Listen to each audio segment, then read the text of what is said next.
చర్చిద్దాం, మీరు రండి అని చెప్పి నేను సవాల్ ఇవ్వడం జరిగింది. మీరు చెప్పిన దాన్నే మేము ఇలా పాటిస్తున్నాం. కాబట్టి గంట సేపు ఇక్కడ వెయిట్ చేసినాం, ఇప్పటి వరకు రాలేదు. కాబట్టి ఇంతకుముందు మాట్లాడే ముందు వస్త్ర లాగానే ఉంచండి.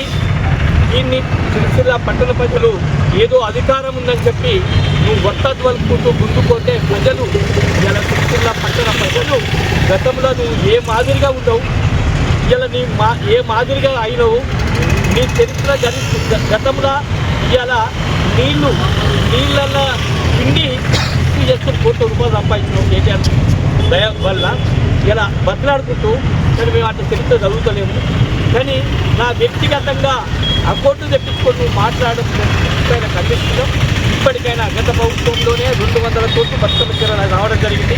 మొత్తం పెండింగ్ 270 కోట్లు ఉండడం జరిగింది.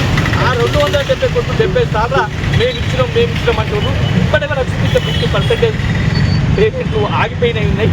అవి ఇప్పించాలని చెప్పి ఈ కాంగ్రెస్ ప్రభుత్వాన్ని మా పక్షాన డిమాండ్ చేస్తున్నాం, కోరుతున్నాం.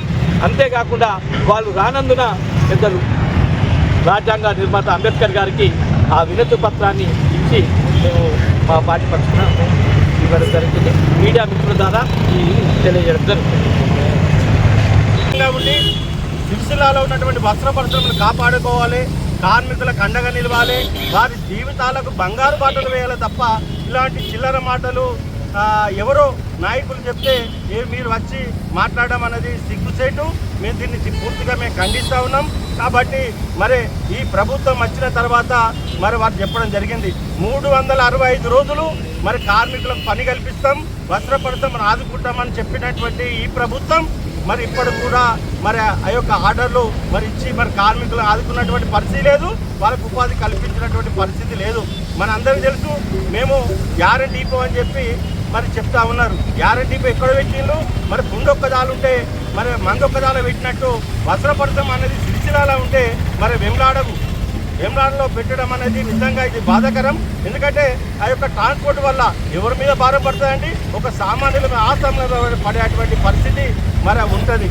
అది కూడా మరి దాదాపు ఒక 200 మంది మరి దానికి అప్లై చేసుకుంటే కేవలం ఒక 70-80 మందికి మాత్రమే మరి గ్యారెంటీ ఇచ్చినటువంటి పరిస్థితి.